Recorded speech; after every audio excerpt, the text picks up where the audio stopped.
Imagine sitting down for dinner and being served bread mixed with sawdust and ground animal bones. Picture drinking ale, contaminated with lead, that slowly poisoned entire communities. Envision a world where rotting meat was considered a delicacy, and moldy grain was the foundation of survival. This wasn't some twisted nightmare or horror movie scenario. This was daily reality for millions of people during the medieval period. Between the 5th and 10th centuries, European societies developed eating habits that would horrify modern food safety inspectors. But these weren't choices born from ignorance or barbarism. They were desperate survival strategies in a world where famine, plague, and poverty ruled supreme. Medieval chronicles from monasteries across Europe document food practices that seem almost impossible to believe. The Winchester Cathedral records from 1315 describe peasants grinding tree bark into flour during the Great Famine. French court documents from the Hundred Years' War detail soldiers eating leather boots boiled with herbs.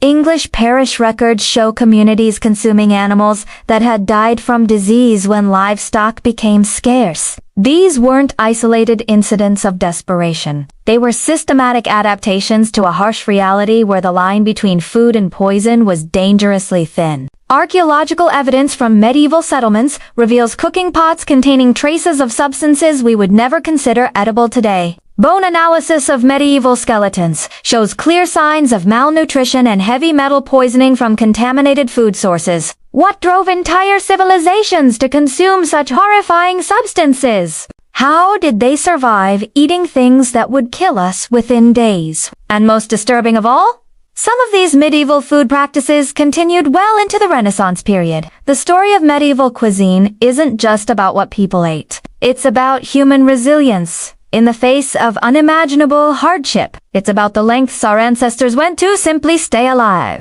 Today, we're about to uncover the most shocking food practices of the medieval period. Prepare yourself for a journey into a world where survival meant eating the unthinkable. 1. The Great Famine and Desperate Measures. The year was 1315. And Europe was about to face one of the most devastating famines in recorded history. What started as unusual weather patterns quickly spiraled into a catastrophe that would force millions to eat things no human should ever consume. The Great Famine lasted 7 brutal years, from 1315 to 1322, affecting virtually every corner of medieval Europe. Continuous rainfall destroyed crops across England, France, Germany, and beyond, creating a perfect storm of starvation. When traditional food sources disappeared, people turned to increasingly desperate alternatives. The Winchester Cathedral chronicles document peasants grinding tree bark into a coarse flour substitute. Oak bark, birch bark, and even pine bark were stripped from forests and processed into what they called famine bread. This bark bread contained virtually no nutritional value and often caused severe digestive problems, but it filled empty stomachs and provided the psychological comfort of eating something that resembled real food. Archaeological excavations in medieval English villages have uncovered grinding stones still containing traces of processed bark. French monastery records from the same period describe monks mixing sawdust with whatever grain they could find. The Abbey of St. Denis documented recipes that combined 1 part actual flour with 3 parts wood shavings. This mixture created a substance that could be baked into something resembling bread, though it was nearly indigestible. Medical texts from the period describe widespread intestinal blockages and malnutrition-related deaths. The Annals of Xanten, a German chronicle, records people eating leather goods, boiled with herbs and salt. Shoes, belts, and even horse harnesses were cut into strips and cooked for hours until they became somewhat chewable. Tanneries reported theft of rawhides as desperate families sought any source of protein. The leather contained toxic chemicals from the tanning process, causing additional health complications. But perhaps most disturbing were the reports of people consuming clay and dirt mixed with whatever organic matter they could find. The belief was that Earth might contain nutrients that could sustain life, even temporarily. Soil from graveyards was particularly sought after, as people believed it contained essence from decomposed bodies. This practice led to widespread poisoning and parasitic infections that killed thousands. The Great Famine didn't just change what people ate, it fundamentally altered European society's relationship with food forever. 2. bread of desperation, sawdust, bones. And worse, medieval bread wasn't the wholesome staple we imagine today, but rather a horrifying mixture that would violate every modern food safety regulation. During times of scarcity, which occurred frequently throughout the medieval period, bakers resorted to adding increasingly disturbing ingredients to stretch their limited grain supplies. The most common adulterant was sawdust, which was readily available from the numerous woodworking shops in medieval towns. Bakers would mix up to 50% sawdust with whatever flour they could obtain, creating a dense, nearly indigestible loaf. The sawdust provided bulk and the appearance of bread, but offered zero nutritional value and often caused severe intestinal blockages. Archaeological analysis of medieval bread remains found in London. Excavations revealed traces of wood particles in virtually every sample. But sawdust was just the beginning of bread adulteration horrors. Ground animal bones became another common filler, particularly during the harsh winters when livestock died from cold and disease. Butchers would collect bones from slaughtered animals, grind them into powder, and sell this bone meal to desperate bakers. The bone powder added a gritty texture and a disturbing gray color to the bread, but desperate people consumed it anyway. Medical records from medieval monasteries describe widespread dental damage from chewing bread containing bone fragments. Even more disturbing was the practice of adding clay and chalk to bread dough. These substances were cheap, readily available, and helped create the appearance of white bread, which was considered more prestigious. However, consuming clay and chalk led to severe mineral imbalances and digestive disorders that often proved fatal.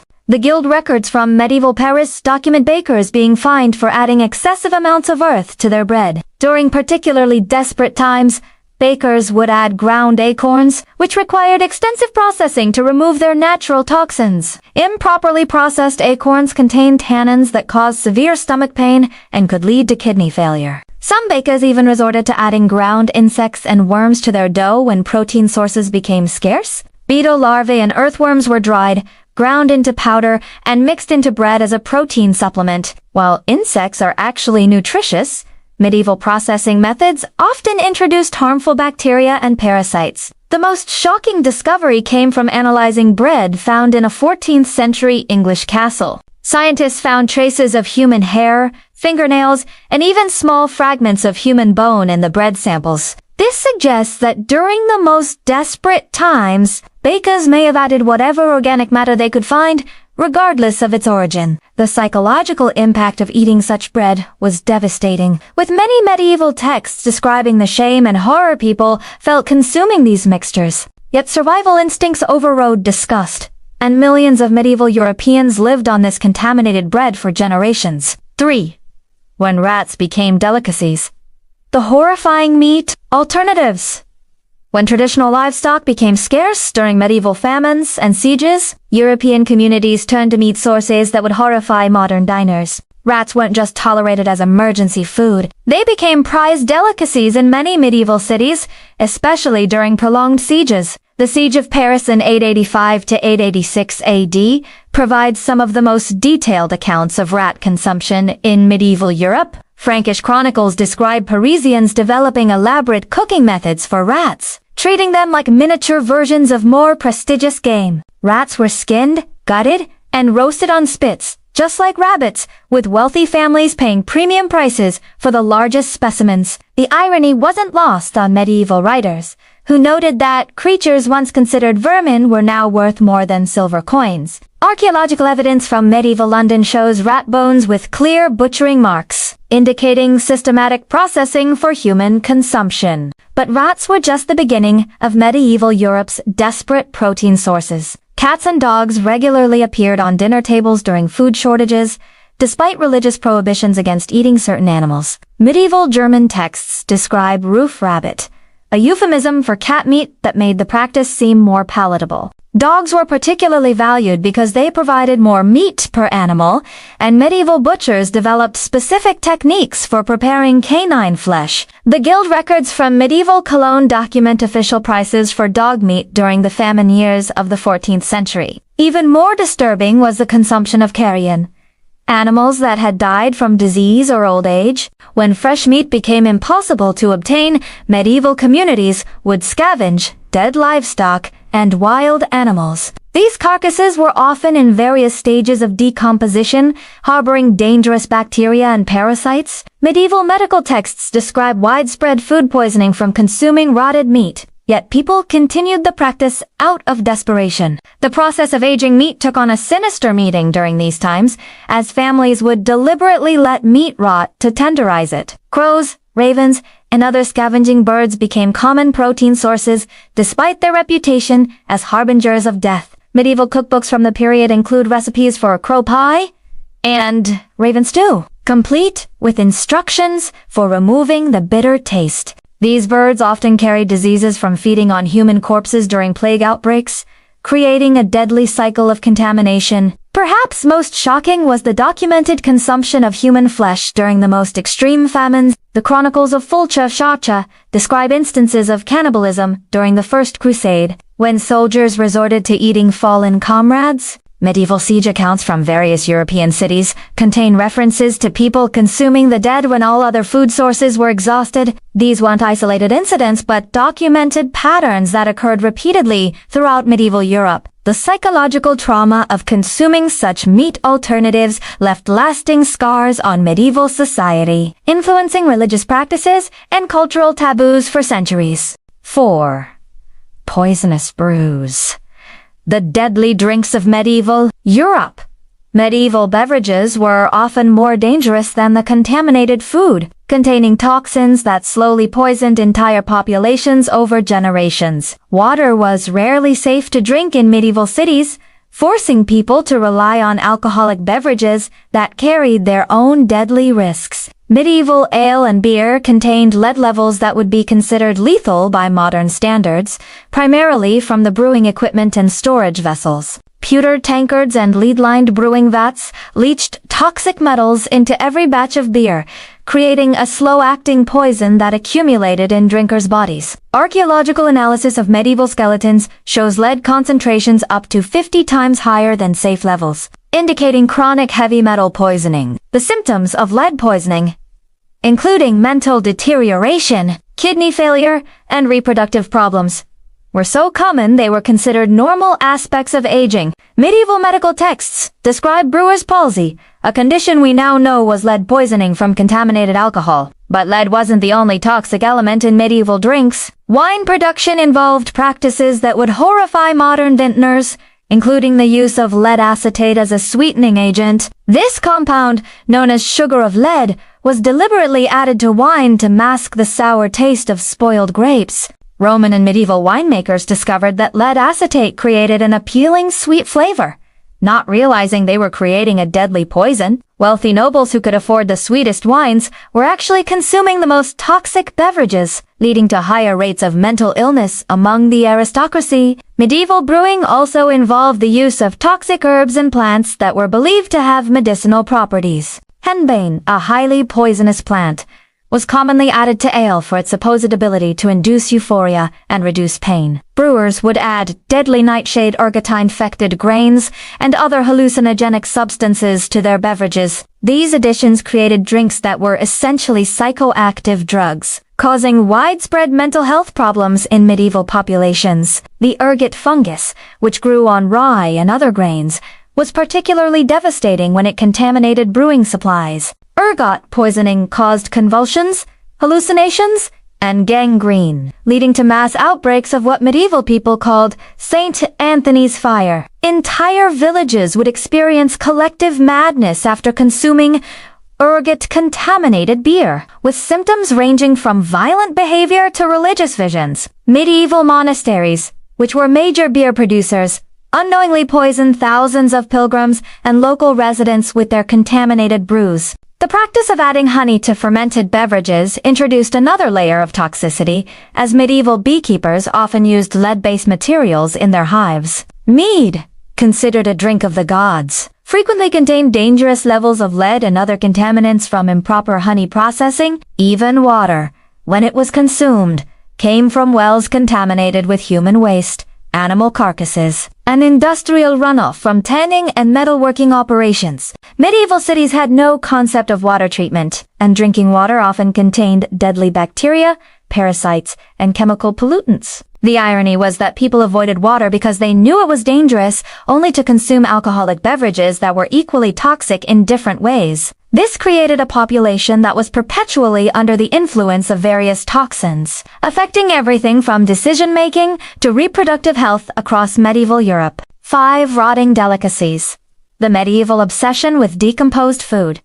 Medieval Europeans developed a disturbing preference for foods in various stages of decomposition, believing that rotting enhanced both flavor and nutritional value. This wasn't simply a matter of poor food preservation. It was a deliberate culinary choice that defined medieval gastronomy for centuries. Aged cheese, taken to extreme levels, became a hallmark of medieval cuisine, with some varieties left to decompose for years until they were crawling with maggots. The famous Kasu Marzu cheese tradition, which continues in some regions today, originated in medieval Europe, where maggot-infested cheese was considered a delicacy. Medieval diners would carefully eat around the live maggots, or, in some cases, consume them as an additional source of protein. The belief was that the maggots' digestive processes created unique flavors and made the cheese more digestible for humans. Archaeological evidence from medieval castle kitchens shows specialized containers designed specifically for aging cheese until it reached advanced stages of decomposition. But cheese was just one example of medieval Europe's fascination with rotted foods. Meat hanging was taken to dangerous extremes, with game birds and large cuts of beef left to decompose 4 weeks before consumption. Medieval cookbooks describe the ideal state of venison as high, meaning it should have a strong smell of decomposition before being considered ready to eat. This practice originated from the belief that decomposition broke down tough muscle fibers, making the meat more tender and flavorful. However, this extended aging process created perfect conditions for deadly bacteria like botulism and salmonella to flourish. Medieval medical texts document widespread food poisoning from consuming overly aged meats. Yet the practice continued throughout the period. Fish preservation reached equally disturbing levels, with certain varieties deliberately left to rot in underground pits for months. The Norse tradition of fermented shark meat buried underground for 4 to 5 months was adopted and modified throughout medieval Europe. This fermentation process was supposed to remove toxins from the shark meat, but often introduced new bacterial contaminations that were equally dangerous. Medieval monasteries developed elaborate systems for controlled food decomposition, believing that certain stages of rot had medicinal properties. Monks would bury various foods in specific soil conditions, monitoring the decomposition process like a scientific experiment. These aged foods were often prescribed as treatments for various ailments, despite their obvious health risks. The practice of eating fermented fish sauce, similar to ancient Roman, involved allowing fish entrails to decompose in the sun for weeks. This putrid mixture was then used as a flavoring agent in many medieval dishes, adding a distinctive taste that modern palates would find revolting. Vegetables weren't exempt from this decomposition obsession, with certain root vegetables deliberately left to rot partially before consumption. Medieval farmers believed that controlled rotting of turnips and other root crops concentrated their nutrients and improved their medicinal properties. The line between food preservation and food poisoning was dangerously thin in medieval cuisine, with many families losing members to bacterial infections from decomposed foods. Yet these practices persisted because they were deeply embedded in medieval culture, passed down through generations as traditional wisdom. The medieval obsession with rotted foods reflects a fundamental misunderstanding of food safety that cost countless lives throughout the period. 6. The aristocratic poison table. How wealth bought death? The wealthiest members of medieval society unknowingly consumed the most toxic foods, as luxury ingredients often contained the deadliest poisons. Gold leaf, considered the ultimate symbol of culinary extravagance, was regularly applied to foods served at royal banquets and noble feasts. While pure gold is relatively harmless, medieval gold leaf was often mixed with other metals, including mercury and lead, creating a toxic coating for expensive dishes. Wealthy diners would consume these gilded foods believing they were eating the purest and most prestigious ingredients available. Archaeological analysis of noble remains shows significantly higher levels of heavy metal poisoning compared to peasant skeletons from the same period. The irony was devastating. The poor, who couldn't afford such luxuries, were actually consuming safer foods than the aristocracy. Expensive spices imported from distant lands carried their own deadly secrets, often contaminated during long sea voyages. Saffron, worth more than gold by weight, was frequently adulterated with lead-based compounds to increase its weight and enhance its color. Merchants would mix genuine saffron with lead chromate, creating a more vibrant yellow that commanded higher prices while slowly poisoning wealthy customers. Cinnamon and other exotic spices were often treated with mercury compounds during shipping to prevent insect infestation. These preservation methods made the spices more valuable, but introduced neurotoxins that accumulated in the bodies of regular consumers. Medieval nobles who could afford to use these spices liberally were essentially seasoning their food with poison. The most expensive wines contained the highest concentrations of lead acetate, deliberately added as a sweetening agent. Wealthy wine collectors prized the sweetest vintages, not realizing they were paying premium prices for the most toxic beverages. Lead-lined wine storage vessels, considered a mark of sophistication, leached additional toxins into every bottle. The practice of using pewter plates and goblets among the aristocracy introduced another layer of heavy metal contamination. These prestigious dining implements contained high levels of lead and tin, which leached into acidic foods and beverages. Noble families would display their wealth through elaborate pewter services, unknowingly poisoning themselves with every meal. Exotic meats served at aristocratic banquets often came from animals that had been fed toxic substances to enhance their flavor. Peacocks and swans, prized for their beauty and rarity, were sometimes fed mercury-containing compounds to make their meat more tender. The belief was that these treatments improved the quality of the meat, but they actually concentrated dangerous toxins in the animal's tissue. Sugar, an incredibly expensive commodity in medieval Europe, was often processed using lead-lined equipment. The refining process involved boiling sugar cane juice in lead vessels, which imparted a sweet taste while introducing deadly contamination. Wealthy families who could afford refined sugar were consuming significantly higher levels of lead than those who relied on honey or other natural sweeteners. Even the most prestigious cooking methods used by royal chefs introduced additional toxins. Elaborate sauces prepared in copper vessels developed dangerous levels of copper compounds, especially when acidic ingredients were involved. The green coloration that developed in these copper pots was actually copper acetate, a toxic compound that enhanced the visual appeal of sauces while poisoning diners. Medieval medical records show that nobility suffered from mysterious ailments that we now recognize as heavy metal poisoning symptoms. The very foods that symbolized wealth, power, and sophistication were slowly killing those who could afford them, creating a tragic irony that defined medieval aristocratic dining. 7. Medical madness when food became deadly medicine. Medieval medicine transformed ordinary foods into lethal concoctions. As physicians prescribed increasingly dangerous substances based on fundamentally flawed medical theories, the doctrine of the four humors dominated medieval medical practice, leading doctors to recommend foods that would balance supposed bodily fluids through toxic means. Mercury, one of the most poisonous substances known to humans, was regularly prescribed as a food additive to treat various ailments. Medieval physicians believed mercury could cure everything from digestive problems to mental illness, instructing patients to mix it into their daily meals. Patients would consume mercury-laced bread, soup, and even wine, slowly poisoning themselves while believing they were following medical advice. The symptoms of mercury poisoning: tremors, memory loss, and organ failure were often misinterpreted as signs that the treatment was working. Lead-based compounds were another favorite of medieval doctors, who prescribed them as digestive aids and appetite stimulants. Physicians would instruct patients to consume lead acetate mixed with honey,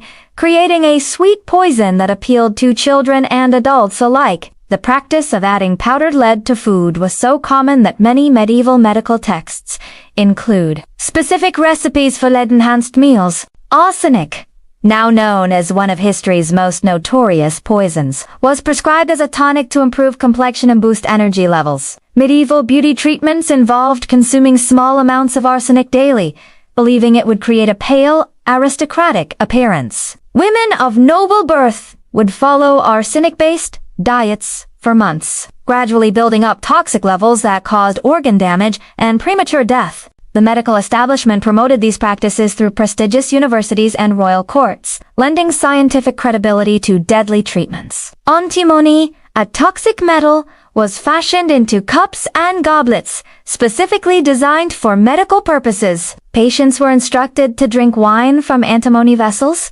believing the metal would leach beneficial properties into their beverages. Instead, these cups slowly released antimony compounds that caused severe gastrointestinal distress and neurological damage. Medieval physicians also prescribed radioactive substances without understanding their dangers, recommending radium-rich spring water as a cure. Certain mineral springs were believed to have miraculous healing properties due to their unusual taste and warmth. Not realizing the radioactivity was causing the effects, patients would travel great distances to drink from these contaminated sources, consuming dangerous levels of radiation while seeking health improvements. The practice of bloodletting was often combined with toxic food prescriptions, creating a double assault on patients' health. Doctors would drain patients' blood and then prescribe mercury or lead supplements to restore balance, effectively poisoning weakened individuals. Herbal medicines reached dangerous extremes, with physicians prescribing deadly plants like foxglove, belladonna, and hemlock as food additives. These plants contain powerful cardiac glycosides and alkaloids that can stop the heart or cause respiratory failure. Medieval medical texts describe precise dosages for these toxic plants, but the line between therapeutic and lethal doses was impossibly thin. Patients were instructed to add powdered foxglove to their porridge or mix belladonna extract into their wine, creating meals that were essentially poison. The most tragic aspect was that these practices were performed by the most educated members of society, who genuinely believed they were helping their patients. Medieval medical schools taught these toxic treatments as established science, perpetuating deadly practices for centuries. The combination of flawed medical theory and dangerous substances created a healthcare system that often killed more patients than it cured. 8. The deadly toll medical consequences of medieval eating. The horrifying eating habits of medieval Europe left a devastating mark on human health that can still be traced in archaeological remains today. Skeletal analysis of medieval populations reveals a shocking catalog of diseases and deformities directly linked to their toxic diet. Lead poisoning was so widespread that it became a defining characteristic of medieval European skeletons, with bone samples showing lead concentrations 50 times higher than safe levels. The neurological damage from chronic lead exposure manifested in ways that medieval people couldn't understand, causing widespread mental illness and cognitive decline. Children born to mothers with high lead levels suffered from developmental disabilities that were often attributed to supernatural causes or divine punishment. Medieval medical records describe epidemics of madness that we now recognize as mass lead poisoning from contaminated food and drink. Entire communities would experience collective neurological symptoms, including violent behavior, hallucinations, and severe depression. The famous dancing plagues that swept through medieval Europe may have been caused by ergot poisoning from contaminated grain supplies. Mercury poisoning created another layer of health devastation, particularly among the wealthy who could afford medicinal mercury treatments. The characteristic tremors, memory loss, and personality changes associated with mercury toxicity were documented in medieval texts as mysterious ailments affecting the nobility. Dental analysis of medieval remains shows catastrophic tooth decay and loss, directly linked to consuming bread filled with sawdust, bone fragments, and abrasive materials. Many medieval skeletons show evidence of severe malnutrition despite having access to food, indicating that their diet provided bulk, but little actual nutrition. The practice of eating decomposed foods led to widespread parasitic infections that weakened immune systems and shortened lifespans dramatically. Archaeological evidence shows that medieval Europeans had significantly shorter life expectancies than their Roman predecessors, largely due to their deteriorated diet. Bone diseases like rickets and scurvy were endemic, caused by nutritional deficiencies from eating contaminated and processed foods. The skeletal remains of medieval children show stunted growth patterns and developmental abnormalities that indicate chronic malnutrition from birth. Heavy metal poisoning caused reproductive problems that affected entire bloodlines, with noble families showing particularly high rates of infant mortality and birth defects. Medieval medical texts described mysterious wasting diseases that caused people to slowly deteriorate despite eating regularly. These conditions, now recognized as chronic poisoning, created a population that was perpetually sick and struggling to survive. The combination of toxic foods and poor medical understanding created a perfect storm of health disasters that defined medieval European society. Kidney and liver diseases were rampant as these organs struggled to process the constant influx of toxins from daily meals. Gastrointestinal problems were so common that medieval people considered chronic stomach pain and digestive issues to be normal aspects of life. The most tragic aspect was that many of these health problems were entirely preventable, caused by human choices rather than natural disasters. Archaeological studies show that medieval Europeans who lived in remote areas with limited access to luxury foods actually had better health outcomes than their urban counterparts. The irony was complete. Isolation from medieval food culture was actually protective against the health disasters it created. 9. Lessons from the Dark Table. What? Medieval eating teaches us today. The horrifying food practices of medieval Europe offer profound lessons about human resilience, survival, and the dangerous intersection of ignorance and desperation. Perhaps the most striking lesson is how quickly civilized societies can descend into consuming the unthinkable when faced with existential threats. The Great Famine of 131-51322 transformed millions of Europeans from people with normal dietary habits into consumers of sawdust, bark, and rotting meat within a matter of months. This rapid transformation reveals the thin veneer of civilization that separates us from our most basic survival instincts. Modern food security, which we often take for granted, is a relatively recent achievement in human history that could be disrupted by climate change, war, or economic collapse. The medieval experience demonstrates that when traditional food systems fail, people will consume literally anything to survive, regardless of the health consequences. Another crucial lesson involves the deadly combination of authority and ignorance that characterized medieval medical practices. Respected physicians and learned scholars prescribed mercury, lead, and arsenic as food additives, showing how dangerous it can be when authority figures promote harmful practices without scientific understanding. This pattern repeats throughout history and continues today, reminding us to question authority and demand evidence-based practices. Especially regarding health and nutrition, the medieval period also illustrates how social inequality can literally be a matter of life and death. When it comes to food access, while peasants ate contaminated bread and rotting meat, they often had better health outcomes than nobles who consumed expensive but toxic luxury foods. This paradox reveals that wealth and status don't automatically translate to better health outcomes, especially when luxury items are poorly understood or improperly processed. The archaeological evidence from medieval Europe serves as a stark reminder of how environmental factors can shape human health across generations. Lead poisoning from medieval food practices affected not just individuals but entire bloodlines, creating genetic and developmental problems that persisted for centuries. This demonstrates the long-term consequences of environmental contamination and the importance of understanding how our current food choices might affect future generations. Medieval Europe's food crisis also highlights the critical importance of scientific literacy and evidence-based decision-making. The widespread belief in the four humors theory led to medical practices that killed more people than they helped, showing how dangerous pseudoscience can be when it guides important decisions.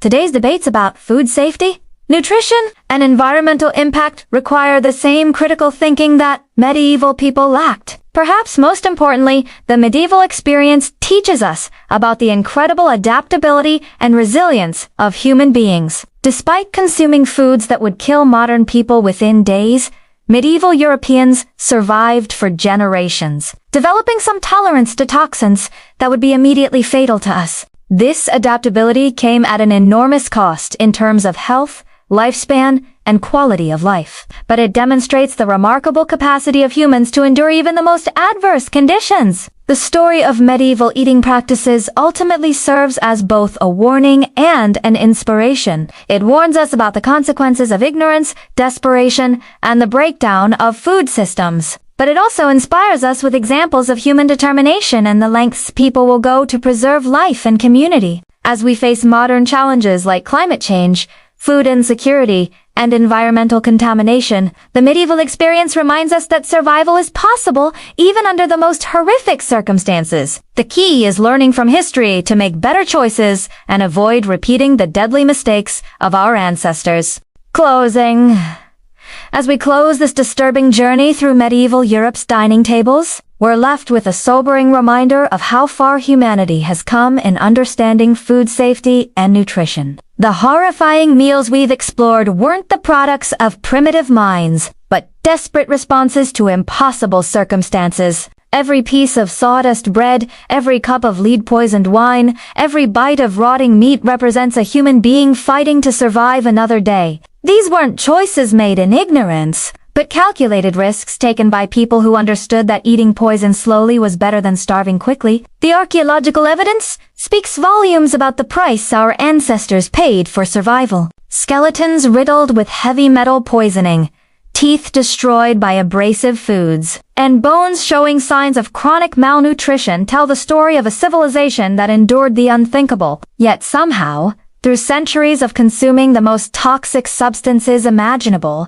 medieval Europeans persevered. They built cathedrals, created art, developed technologies, and laid the foundations for the modern world, all while slowly poisoning themselves with every meal. This paradox reveals something profound about human nature. Our capacity to adapt, endure, and even thrive under conditions that should have destroyed us. The next time you sit down to a meal, remember the medieval Europeans, who would have considered your safest foods to be miraculous luxuries: clean water, fresh bread, uncontaminated meat, and vegetables free from toxic additives represent achievements that took humanity thousands of years to accomplish. Food safety regulations, nutritional science, and modern agriculture are not conveniences but hard-won victories against the kind of dietary horrors we've explored today. The medieval period reminds us that the line between civilization and chaos, between nourishment and poison, is thinner than we might imagine. In a world facing climate change, food insecurity, and environmental challenges, the lessons from medieval dining tables become more relevant than ever. We must protect the food systems that keep us safe, support the science that guides our choices, and never take for granted the simple miracle of a safe, nutritious meal. The ghosts of medieval Europe's poison tables whisper a warning across the centuries. Guard your food security carefully, for when it fails, even the most civilized people will eat the unthinkable to survive. Their sacrifice and suffering paved the way for our modern understanding of nutrition and food safety. We owe it to their memory to never forget how precious and fragile our food security truly is. The medieval dining table may be history, but its lessons remain eternally relevant for anyone who values human survival and dignity.